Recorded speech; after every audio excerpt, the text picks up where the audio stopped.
Bitcoin just makes the world a much more beautiful place when the money is fixed. I see money as kind of the operating system of society, and if it's corrupt, well, then everything built on it is corrupt. And it's hard to live a successful and fulfilling life on top of corrupt money. Take my graduating class. All of my peers are either they study business, economics, finance, engineering. Nobody's studying art. And I guess there are people that are studying art, but it's not something that people pursue unless they're like well off, have a good foundation, and feel comfortable enough to do so. And I think what's so beautiful about something like Bitcoin is I truly think that the more people that adopt Bitcoin, and as we start to see mass adoption, we'll see more people become artists full-time. I don't know a single person that's an artist full-time. They can't survive off of the paychecks they would receive from doing like a creative role that they really enjoy. They have to have multiple jobs if they want to pursue that creative role. This isn't normal. This isn't how the world should be. This isn't how life should work. And I think people should be able to pursue, if they want to become a writer, they should be able to pursue that full-time, having full confidence that they'll still be able to make ends meet. And not just survive, but to do it comfortably.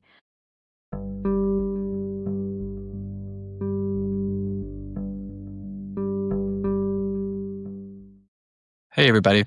Welcome back to the Think Bitcoin podcast, where I talk to Bitcoiners about big ideas, about art, culture, and the humanities. If you've been enjoying the show, please take a second to subscribe to the show, to like and rate the show. It really does make a difference. Today's guest is Halston Valencia. Halston is a marketing director for Adam O'Brien. He is the CEO of Bitcoin Well and Get Based. She went viral in July of this year when she posted about graduating from USC with a master's in marketing, capping her undergrad degree in business econ, but realizing that she learned more about both finance and life by studying Bitcoin than she did in school. We talk about the challenges facing Gen Z, why Bitcoin is a beacon of hope for young people, the monetary and non-monetary ways in which fiat culture affects all of us, the future of art, and why Gen Z should choose sovereignty over survival and discipline over dopamine. So without further ado, please enjoy this conversation with Halston Valencia.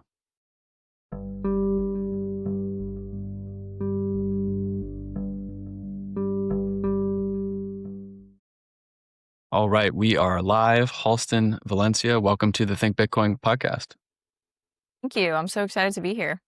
Well, we appreciate you being here. As we were discussing before we hit record, you are a very busy person these days, so we appreciate you making the time. I think you're heading to Canada next week for another conference? Canadian Bitcoin Conference in Montreal. Gotcha. I'm sure that will be fun. And you and I were both just at BTC in DC. And you had a panel there, which was great. But what did you think of that conference? It was amazing. It was electric. It was just something so inspiring about hearing us talk about Bitcoin and, right in the nation's capital. It was surreal, to say the least. Yeah, I thought I really like the size of that conference. I thought was really nice. I personally enjoy smaller conferences just because you get to hang out a little bit more and there's more natural mingling and networking time. It feels more like almost a company offsite or something like that, or a retreat versus kind of a big, the Vegas conferences are kind of just like just insanity. That type of the Miami conference is just insanity. But yeah, so I thought it was great too. I thought kicking off a conference with Jeff Booth, always great, right? Absolutely, yeah. Yeah, so setting the vibes. Well, you had a panel at that conference, Halston, about Bitcoin and the new American dream with Gen Z. Those are all topics that I want to get to with you and discuss at length. But can you start off? Can we do a little bit of introduction just in case there are folks listening who have seen you on Twitter but don't know your background as much? Could you talk about your background, maybe how you got into Bitcoin and what you're up to now? Yeah, of course. So I kind of got into Bitcoin, I want to say about 2 years ago when Broken Money first came out. I read it, and the first time I read it, I really focused on just understanding the brokenness of the financial system. But, the Bitcoin side of things didn't really click at that point. And so I read it again in 2024. And then the second time I really focused on Bitcoin as a solution. And then at that point, I was still a little bit skeptical. So I started reading other books. I read Safe's books, The Bitcoin Standard, Principles of Economics. Still want to read Fiat Food, but yeah, I started reading and then just kind of looking up Bitcoin podcasts and then just started learning, and then eventually it clicked. And then earlier this year, I graduated, and at this point have become like really passionate about Bitcoin. And so kind of decided just to pour out my thoughts on a just random tweet, and it kind of went a little viral, and that's how I landed in this space. But I now work as a marketing director for Adam O'Brien, who's the CEO of Bitcoinwell. So I work a lot with Bitcoinwell and a little bit with GetBased, which is a medium production company that focuses on Bitcoin ventures and projects. And on the side, I always like to try and grow my own brand in the space. And I've been working a little bit with the Bitcoin Culture Hub. And yeah, I just love always learning and growing and coming on podcasts like these and connecting with other Bitcoiners. Yeah, very cool. Yeah, I very much remember when you sent that tweet out, when that tweet hit, and it just that tweet was everywhere. And we'll certainly talk about that a little bit. I'm curious, when you were going down the rabbit hole, were you in business school at the time? Were you at USC? Yeah, I was at that point, I was in undergrad studying business economics, but I was also minoring in like marketing and finance. And so I was taking a lot of finance and economics classes, and I was reading Broken Money, and I was like, whoa, we've never discussed the content of this book. And so then I brought it up to a few professors, and they kind of just like dismissed it. And I was like, okay, whatever, like didn't think much of it. And then when I read it again for the second time, that's when I was like, yeah, so this is like deliberate design. Um, Yeah. Nobody wants to How talk did about your this. when you were reading all this stuff and you were just kind of absorbing all this Bitcoin content and rethinking everything that you'd been taught in school, how are things like with your friends? Were you kind of like trying to pull them in and orange pill them at the same time? Were you the Bitcoin person in your friend group where I mean, there's a period in my life, 6 years ago or so, where my wife would probably say all I talked to her about was Bitcoin for a certain period of time. Were you that person in your friend group? Yeah, I would say in undergrad, probably not, because I was more so focused on like the financial system and understanding that. But this past year, when I was finishing up at USC, definitely I was like the crazy Bitcoin girl, especially because I was involved in the blockchain association at USC, and it was just all blockchain, crypto, Web3. So not really too many Bitcoiners, and so people kind of thought I was the oddball. So you were perceived as like the zealot. You were just the Puritan. Um, Yeah, how do you? So I mean, first, I guess I would say it's so interesting hearing. I think it's great that like Lynn's book exists now and it's out there. I think the materials are so much better now for orange pilling to direct people to different things. I When I first came across Bitcoin, it was 2017. I was in law school actually, and with my then girlfriend, now wife. And there's only one book basically at the time. It's called Digital Gold by Nathaniel Popper. I don't even think anybody reads it anymore. It's fine, but it was pre-Bitcoin standard. And I don't even know how people became orange pilled before 2017. You kind of had to find the right like nook and cranny of the internet on Reddit or something like that, or Twitter. And then 2020, 2021, we had Saifedean, uh, Bitcoin standard, and you start having people write more books, have more podcasts. And now um, it's like the best time ever now, I think, absolutely. to both orange pill people and to be orange pill, because there's so many different like ways to get people into it. So many different voices that you can kind of direct them to depending on what else they're interested in, which I think is really cool. But how do Definitely. you like orange pilling Gen Z? Like, what is that? Like, this is kind of an interesting conversation for me, Halston, because this is the first time I'm having almost a generation. I'm probably not even that much older than you, but having a generational conversation of like, how do you get Gen Z into Bitcoin? How do you Yeah. meet them where they are? Is that challenging? And how are you thinking about that? Yeah, it can be challenging because people don't want to digest, like understanding a solution to something they don't, they don't think that there's a problem until like you actually like, for example, I'll take some of my friends.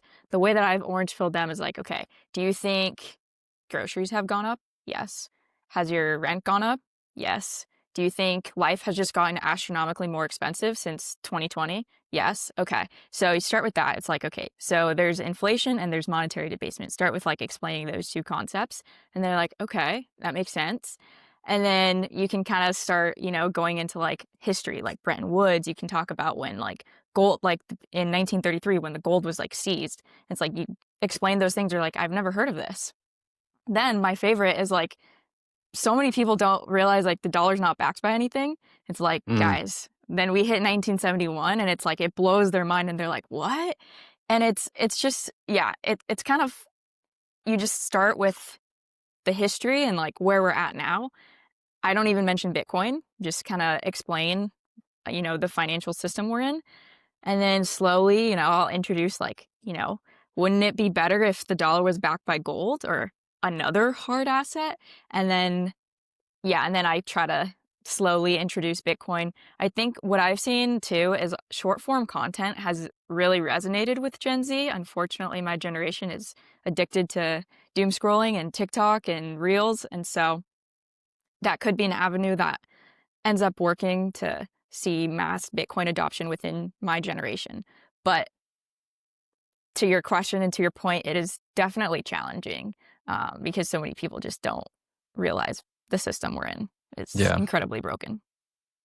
Yeah, I think Gen Z is so uniquely positioned, and you've talked about this before, most educated generation in the history of the world, uh, more high school completion than any other generation in the history of this country, more college enrollment than any generation in the history of this country. So a generation that you would think is uniquely positioned to be successful, Hmm. and to have as much success materially and otherwise, in this country as any generation that's ever lived. And yet, I think it seems to most folks in Gen Z that the American dream, or what would constitute success, is receding actually faster than you guys are able to accrue all of the accomplishments and that you're accruing. So it's kind of this disjunction where you're more prepared in theory to chase the thing that you want, but the thing you want is actually running away and escaping your grasp at an even faster rate,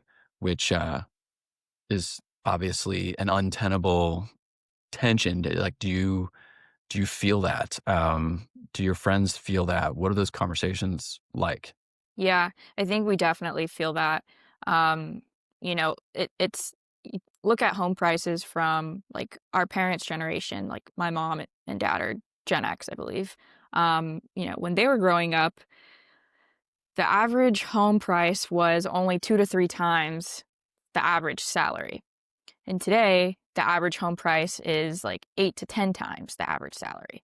So like you look at that stat and it's like, Staggering. yeah, it's staggering. It's like no wonder young people are kind of giving up on the thought of marriage and kids and home ownership because it's just like it seems so unattainable, like you said. And so I think definitely we're having those conversations, and thankfully that's a nice way to start to orange pill somebody is recognizing that and recognizing the flaw in that. But yeah, it's really unfortunate. Do you think that has psychological effects or maybe like psychospiritual effects? I mean, do you think people feel nihilistic, hopeless, like emotionally? Where are you guys at? Yeah. I think definitely we can see just how addicted my generation is to entertainment and Mm, that like you talk about like time preference, like my generation just is not thinking long term, unfortunately.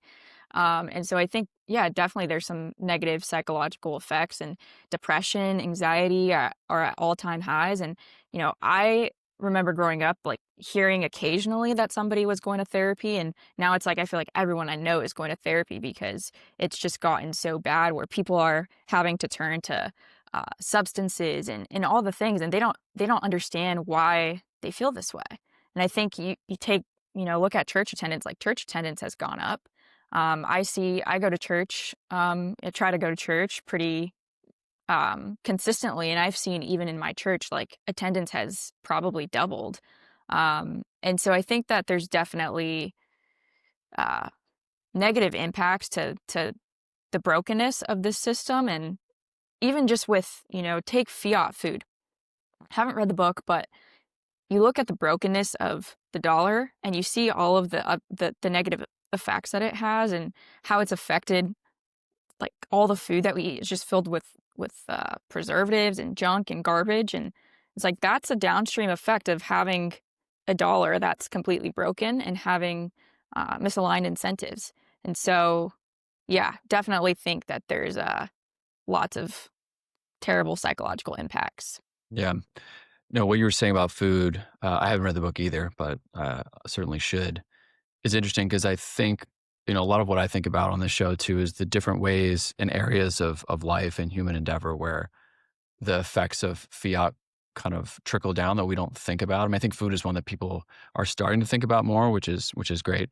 Um, but I mean, I think a lot about culture and art, and you were talking about your generation and long-term time preference and the struggle with that.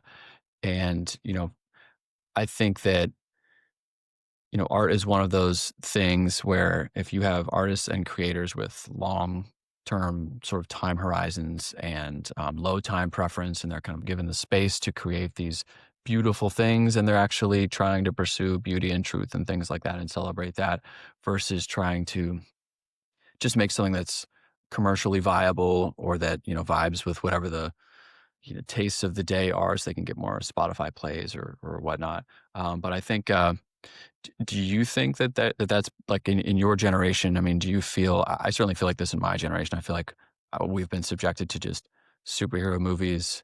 Everything is shorter and shorter and shorter.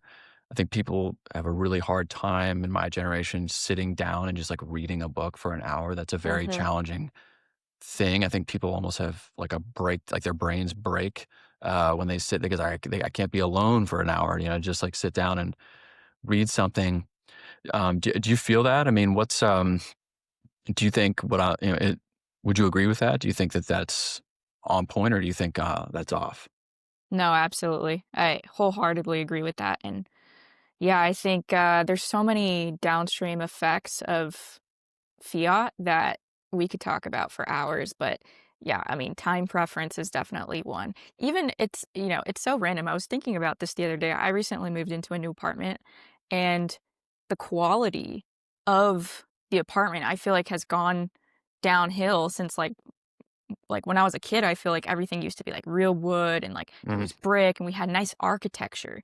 And now it's just like everything is just cookie cutter. It's like it's not even real wood. It's like feels almost like plastic. It's like everything's fake.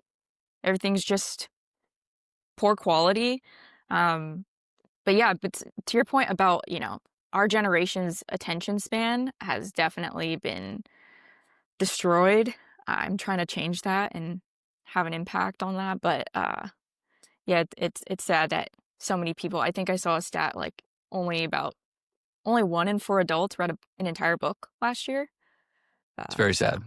yeah, Breaks my heart actually. You can see I have all these pretentious books back here, which is my like, small way of saying, hey, you guys should all read. My joke, I was actually talking to my wife the other night and she was asking me, we were kind of talking about, oh, what advice would I or she give to like a younger person? So I'm 37, married, 2 kids, live in a house. And so I was thinking about what would I tell like a 24-year-old who asked me what you do? And I told her, I was like, what I would say is 2 things. I would say, one, you should Google Michael Saylor and you should just read every single thing that he's ever said. And you should probably just adopt some of that. Just start doing that. See if it works for you for a few years. Do that, figure out what he's doing and replicate that. And then my sort of joke answer was number two. I was saying, then you should just read some Shakespeare to just sort of fix your brain because your brain has just been probably nuked by social media and the yeah. things that are nuking all of our brains right now. And I thought about it. I was like, well, maybe that's kind of a joke, but it's actually kind of serious. And I'm curious, Halston, what you think about. We all know that our attention spans are being like pretty fucked right now. Um, but I think I'm probably gonna have to put like a Spotify warning now that I just said the F word on there. But how do you think about how do we repair that? What kind of practices do we do? What kind of like low time preference like workout can we be doing to try to help fix some of that? Yeah, I mean, I think reading is where you start and try to mitigate that. I've been trying to read, you know, okay, one book a month. I would love to do like two books a month, but yeah, it's just with my schedule and everything. I've been doing one, Are and you so running a start book there. club right now? Are you kind of part of Yeah, a did I see that correctly? Yeah, I just kinda started just a little community on X, just see if anyone else would be interested in joining me on this journey, but trying to do 1 book a month. Right now, we're starting with, Bitcoin books, but I think I really wanna get back into reading classics. I feel like I did a lot of that in high school and kinda just after high school when I wasn't forced, I stopped, and that's so unfortunate. I should have never stopped. But, yeah, I think reading, I would give anyone my age that same advice is to pick up a book, maybe instead of scrolling social media first thing in the morning, maybe you pick up a book first thing in the morning and start with something small. Start with 20, 30 pages a day and then just kind of work from there. Um, yeah, I think. Don't you think it's crazy? Because I was just, I'm the same way with a lot of books where I read them in high school.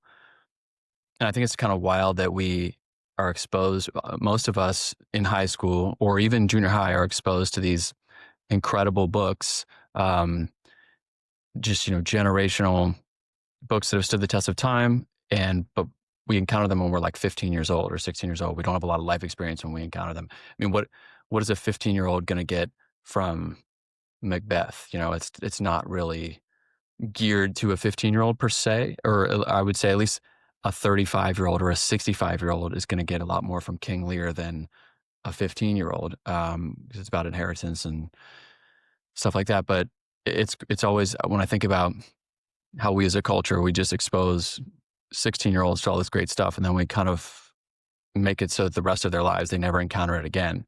And I'm a big proponent of rereading, and I love rereading stuff that I read when I was younger because I'll go back and sometimes I hate it. I'm like, oh, this is actually terrible. It's kind of immature and juvenile.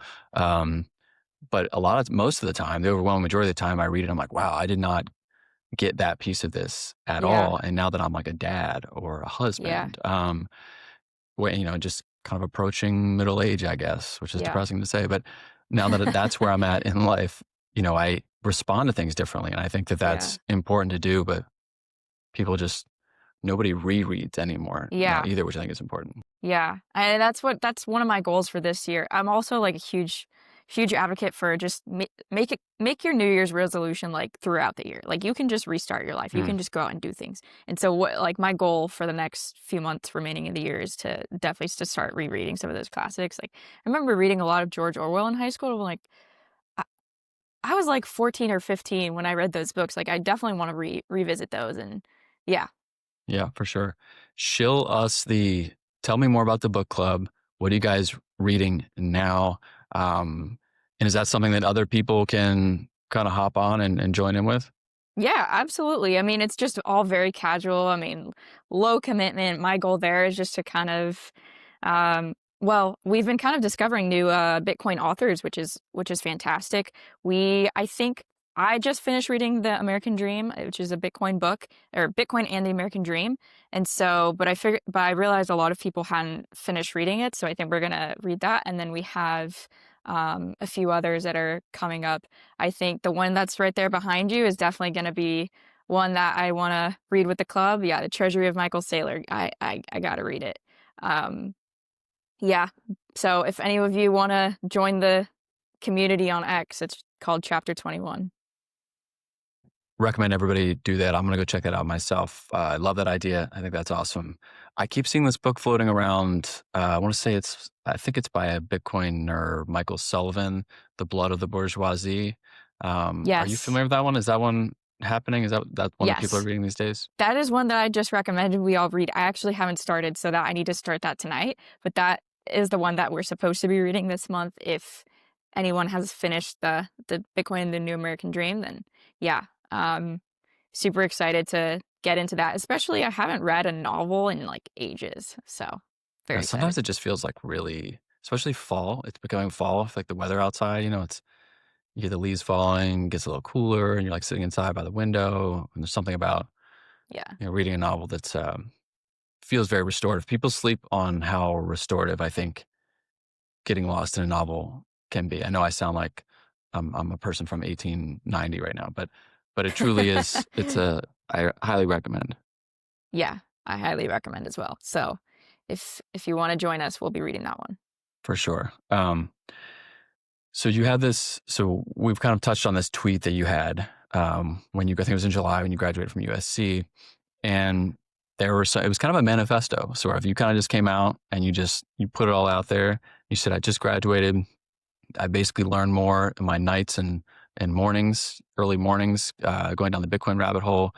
Learn more, not just about finance, but I think you were suggesting that you were learned more about life and the type of life that you wanted to live, and maybe about the principles in adherence to which you wanted to live, and kind of go forth. And one of the things that you said in there in this, because I think it's a little bit of a disservice to the tweet to just call it a tweet, because I think it was kind of almost a personal mission statement that you put out, and I think that's why it resonated with so many people, is because it was kind of like that.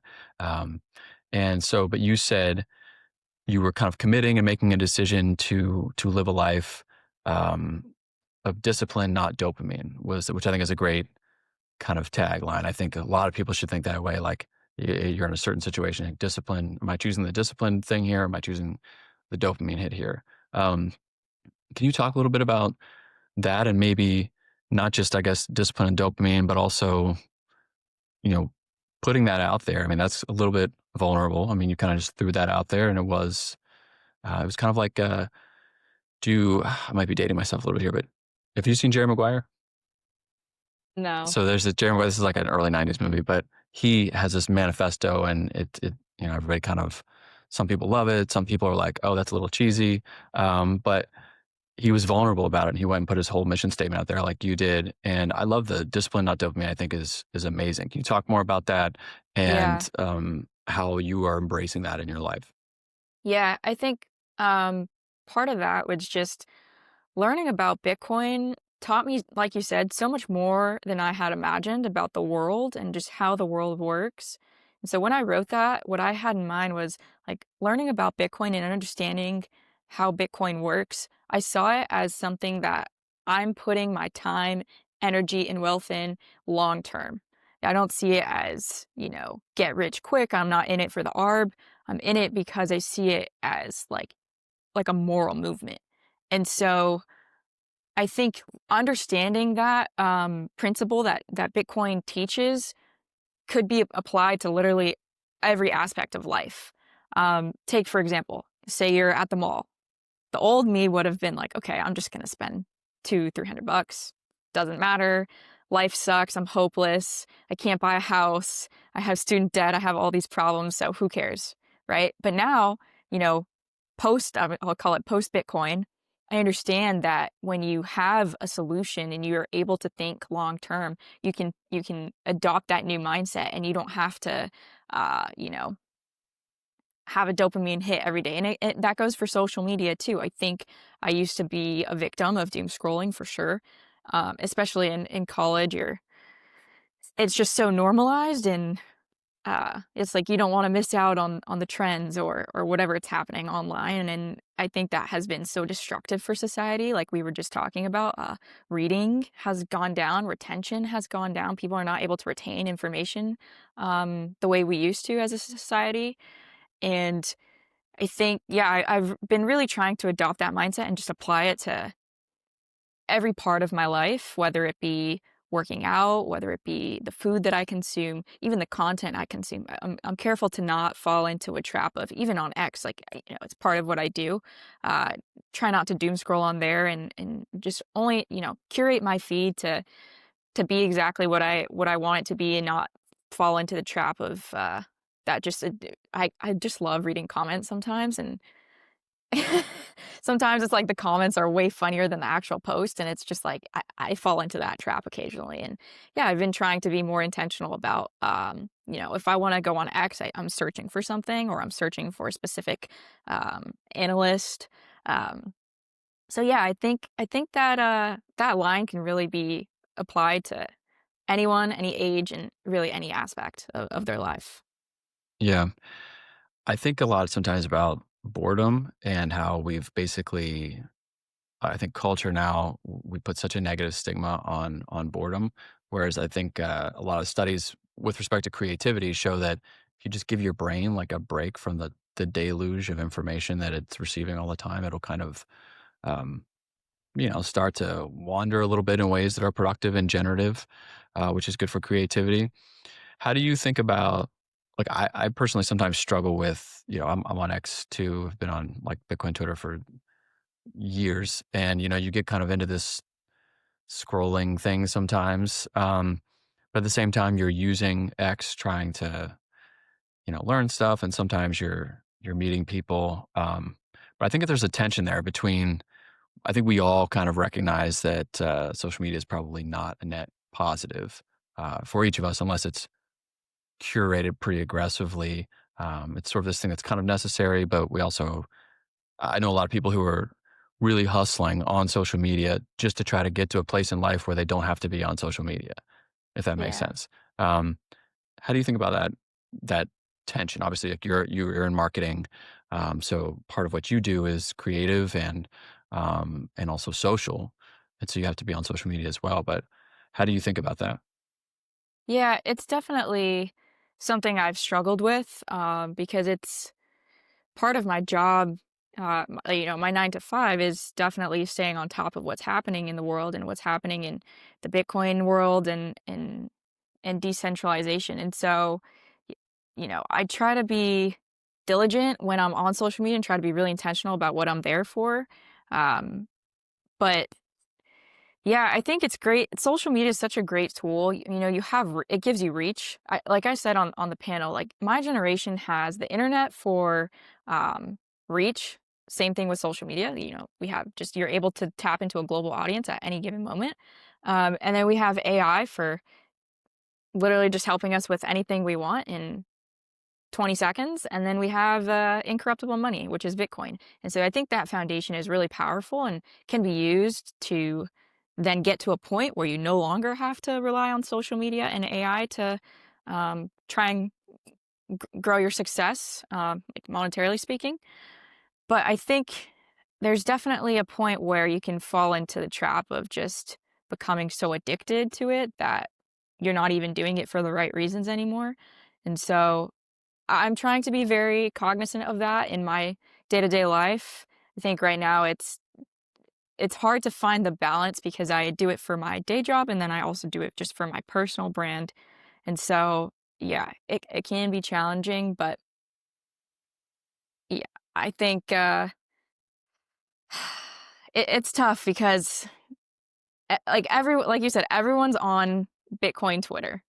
And so, yeah, I wish there was like another avenue of like where we could connect. I guess we have Noster, which is kind of similar, but yeah, It's a little bit better. I feel like the it's a little vibes are better. definitely better, but the reach is affected though, for sure. So if that's Yeah. what you need or what you're going for, there's trade-offs. Certainly. Another thing you said on the panel, by the way, that I wanted to talk about was you talked about um, getting away from Gen Z, sort of trying to move from this survival mentality to pursuing sovereignty as opposed to Yeah. survival.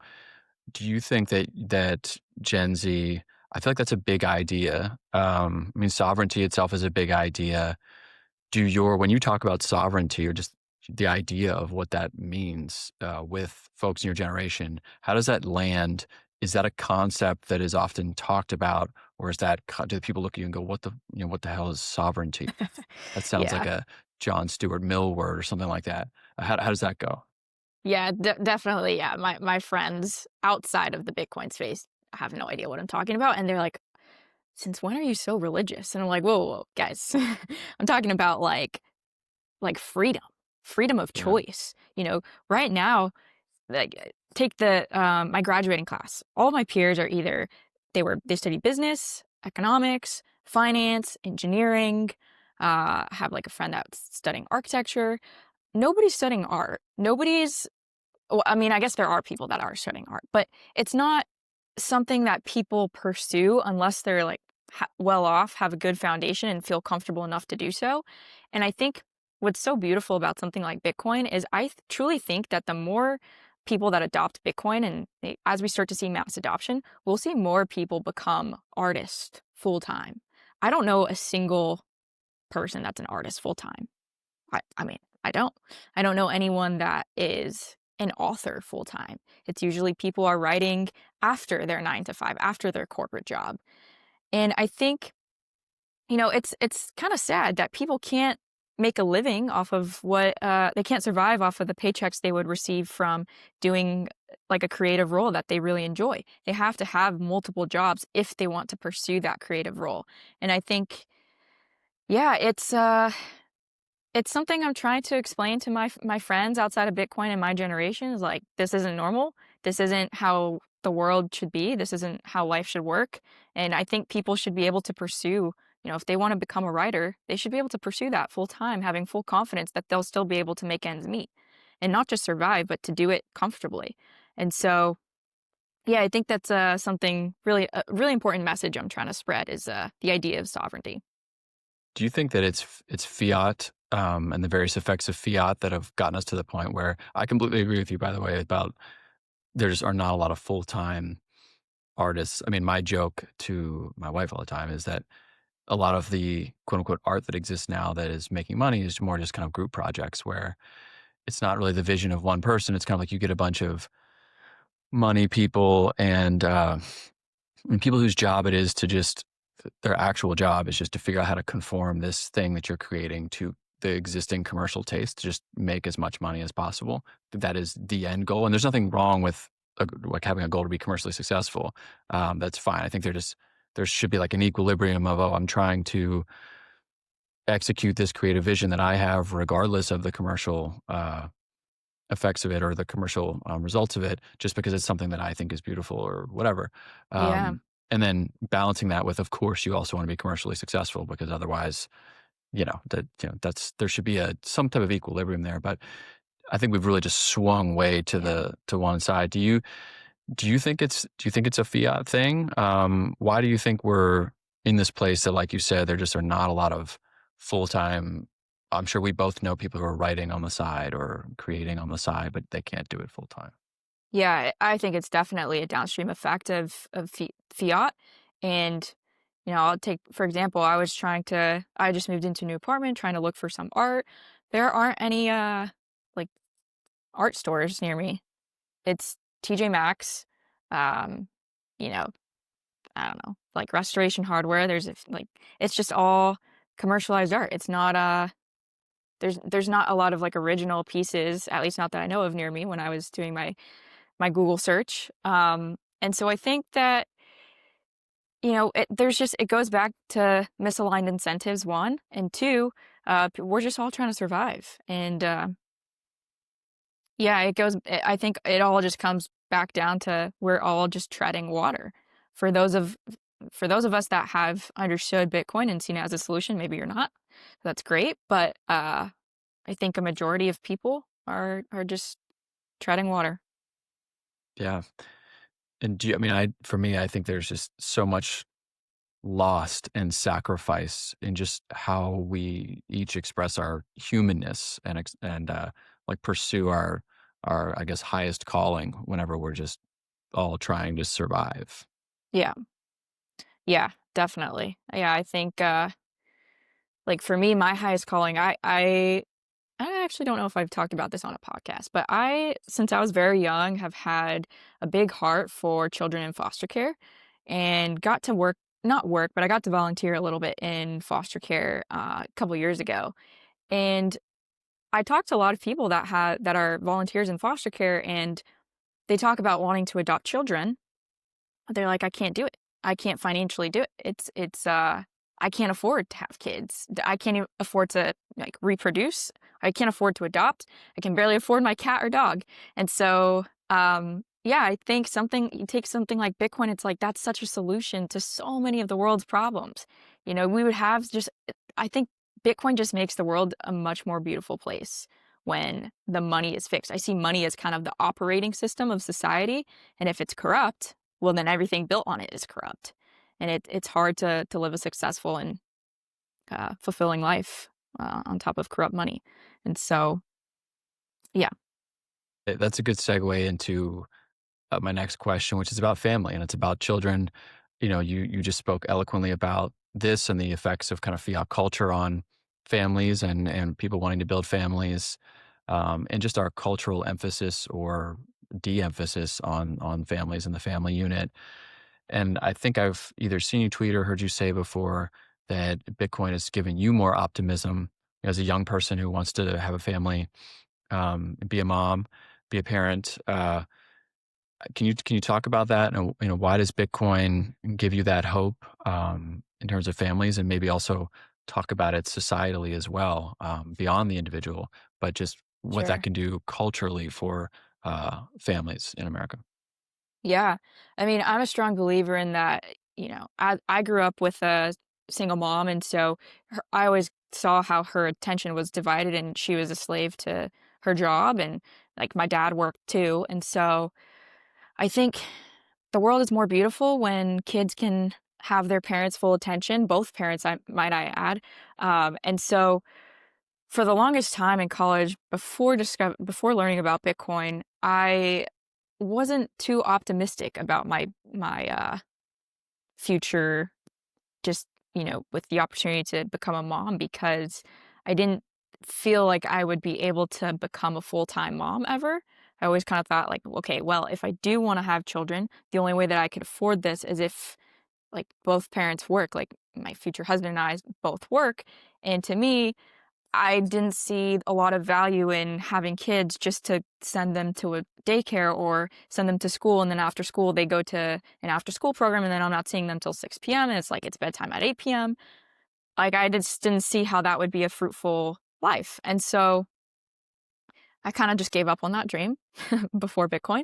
And now I see it as, okay, well, I have this hard asset, this uh money that is has a CAGR of like roughly 30%. It's like, whoa, could you imagine what that does to society if people my age, I'm 23, I'll be 24 next year, and I say I wanted to have kids at 30, maybe early 30s.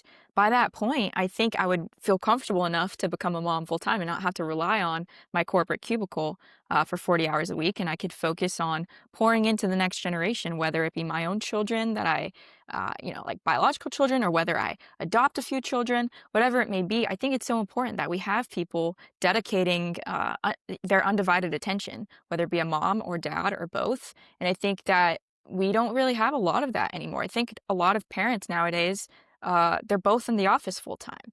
And so who is raising the kids?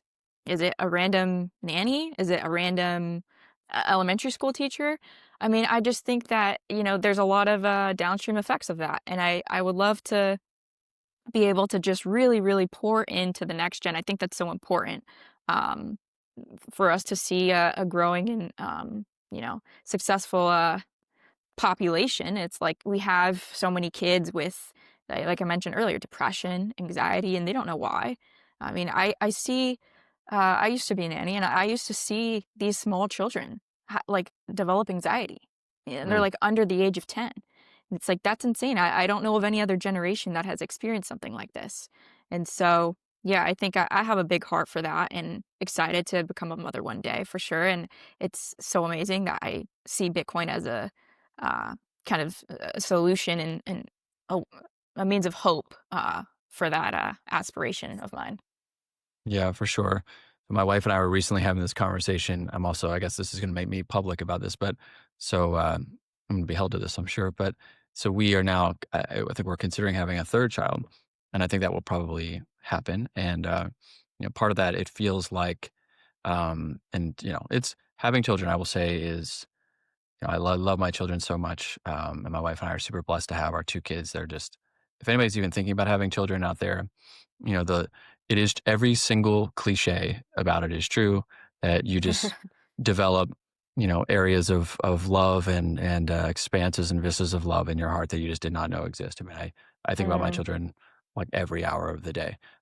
So, anyways, my wife and I are starting to talk about, what does a third look like, and it feels she has said this before, and I think it's completely accurate. Is that it feels now culturally that having like a big family, like having more than two. Like having 3 kids feels like an intentional act of rebellion at this point. Like it feels like you are Yeah.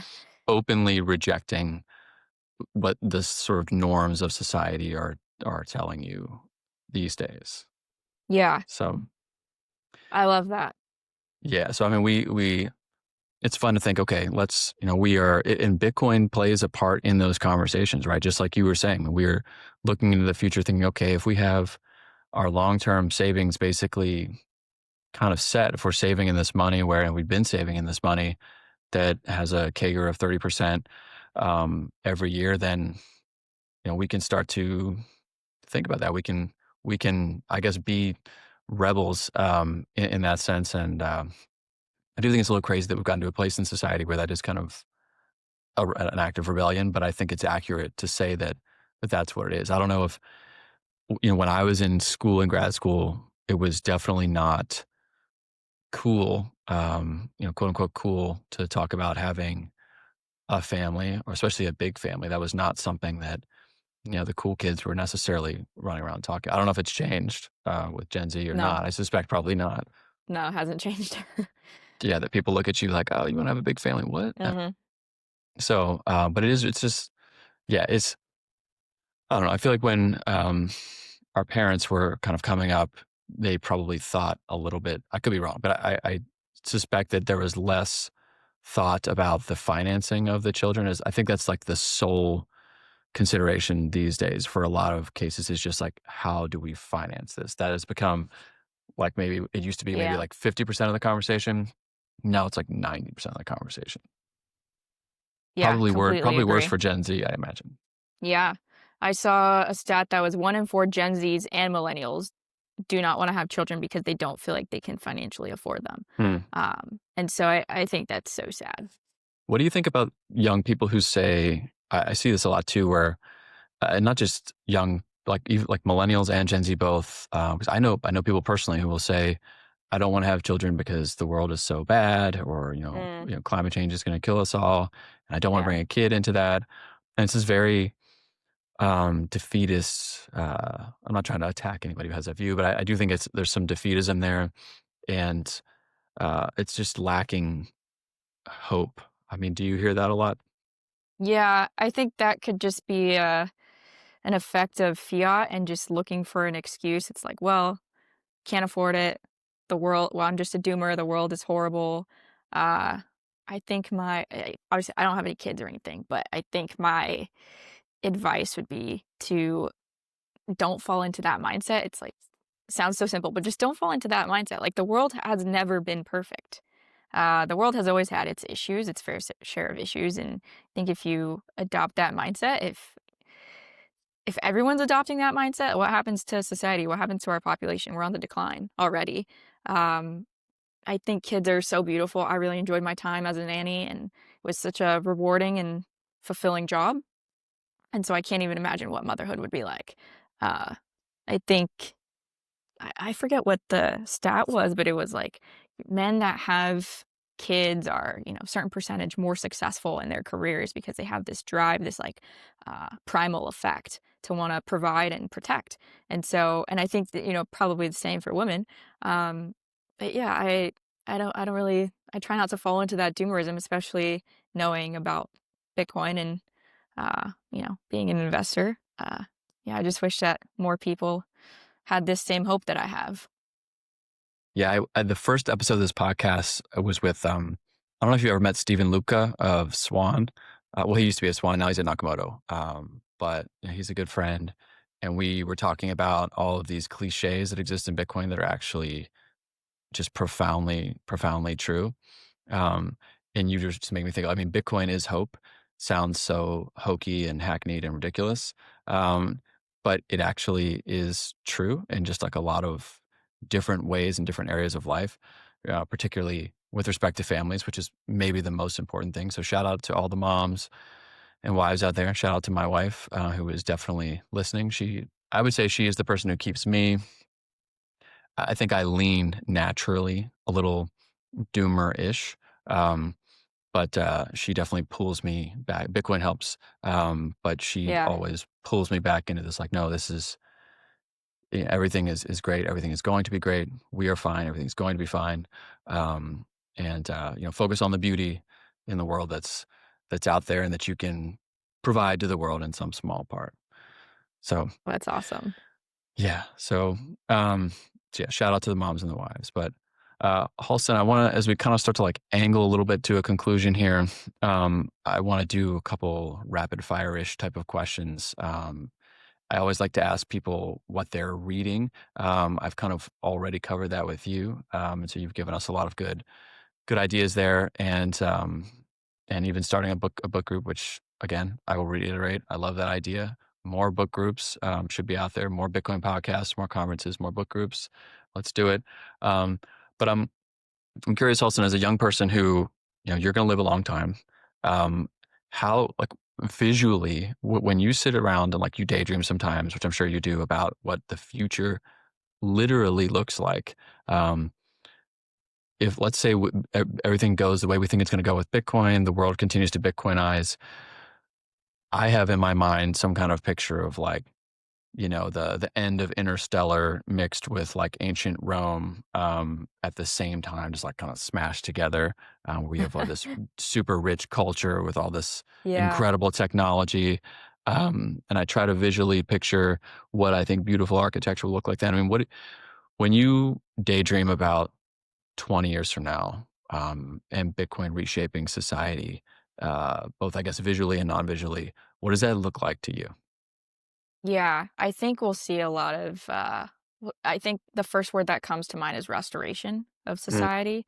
I think society will be restored just in general. All the ways you can think of, mental health will be better. Families will be reunited. I think people are not going to be slaves to their corporate jobs. I think education is going to look very differently.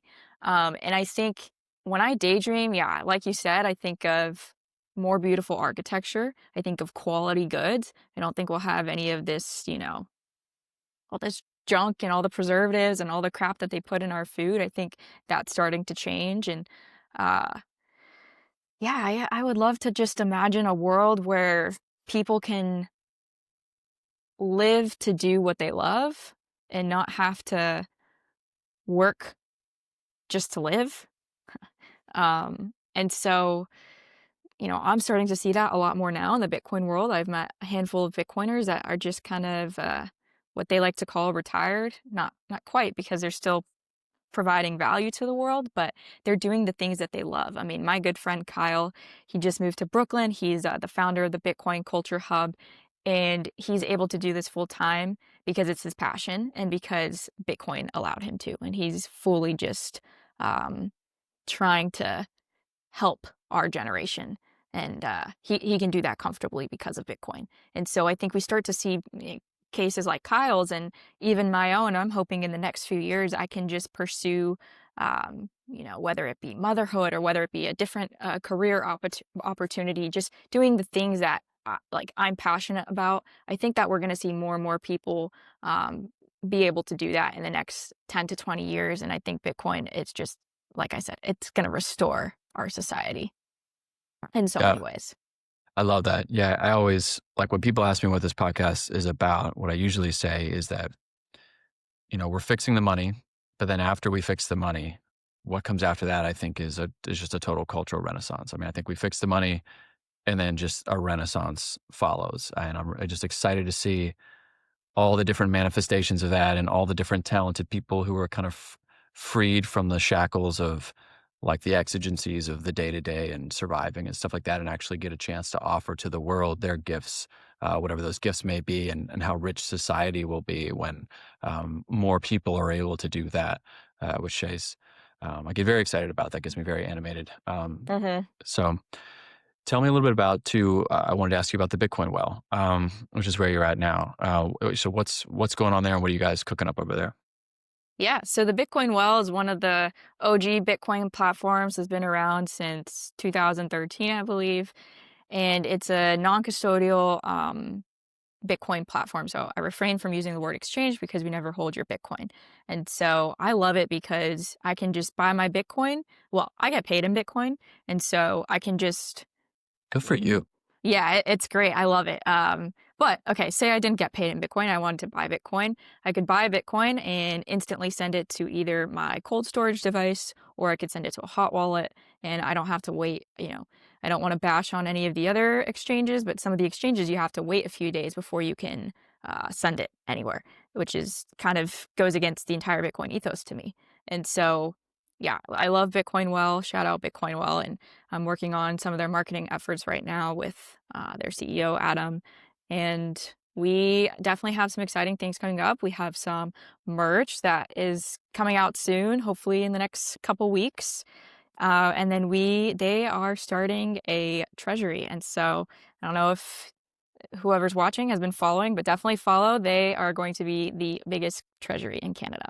And so Yeah, I've seen that. Yeah, it got some looks exciting things. looks good. Yeah, we love merch. Big fan of merch.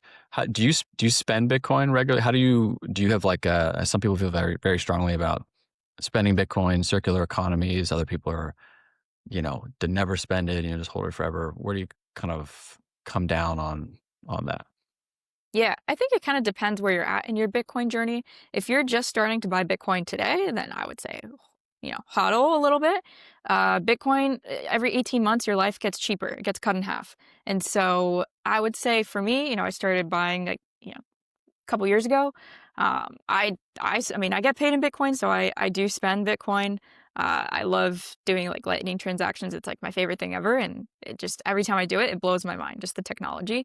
But yeah, I think especially for those who have been buying Bitcoin since, I don't know, take 2014, like definitely, contribute to the circular economy. And I think that's how we see mass adoption, right? Is spending. But yeah, if you're just starting out, then I would maybe suggest to not do that.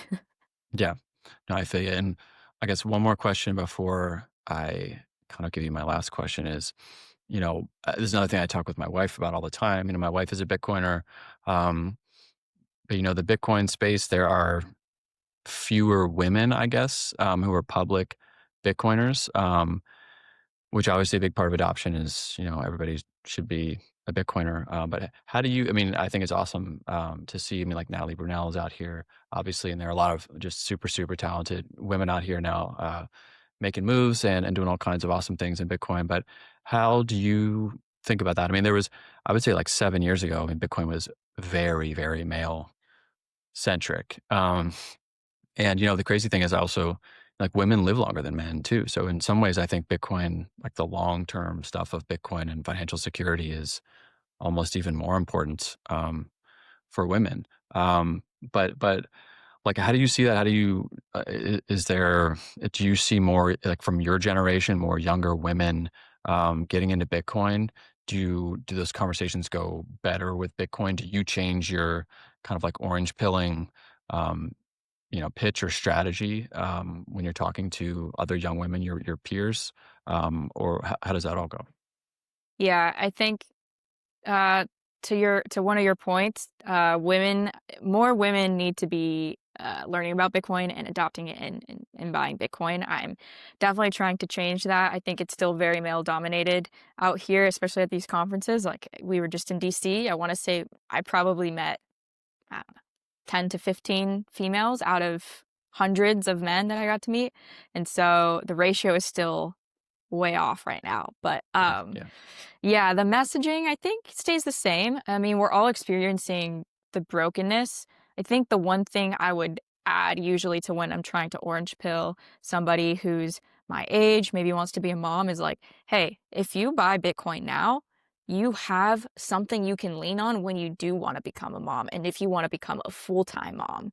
Um, and I think that's part of the reason why so many people my age don't want to become moms is because they think that it's just going to be a miserable life. They're going to have to work a 9 to 5 and then somehow take care of a newborn, a small child, and then also help them with homework and all the things that children need. And it's like, that's exhausting. That the idea of that sounds like misery. And so I'm like, well, it doesn't have to be that way. And so I think that's probably the only thing I would change when I'm trying to orange pill somebody. But overall, I think message stays the same. I wonder if part of it too is there's some like I guess conflation with crypto culture, and I guess crypto bros can be Hmm. a pretty excruciating bunch.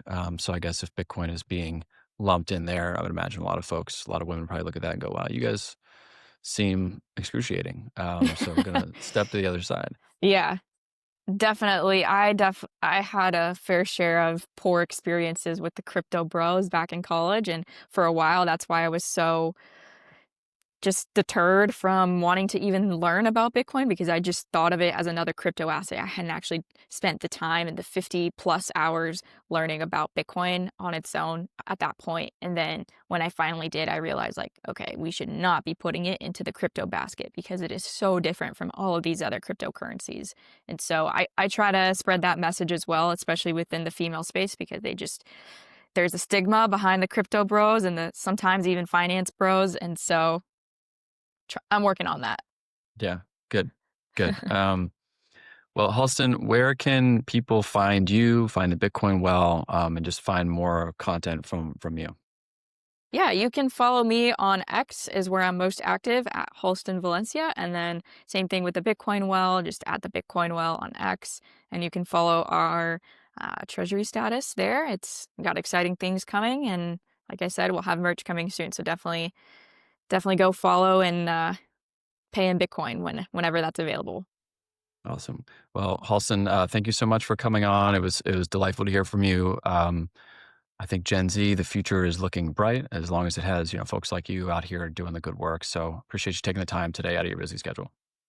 I appreciate you having me. This was so fun. Thanks, everybody. See you next time.